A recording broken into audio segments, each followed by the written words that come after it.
I don't want us to take lectureships lightly, because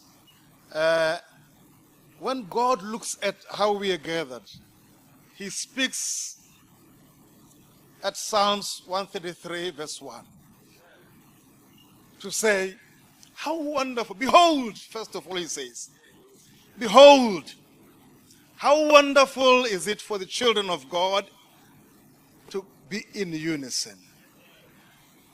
Lectureships give us an opportunity to see that wonder.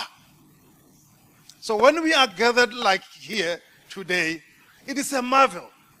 When you are told to behold, it means stop, look, observe. I was becoming emotional because of where we are coming from. It was not easy, but God showed that He's still in control.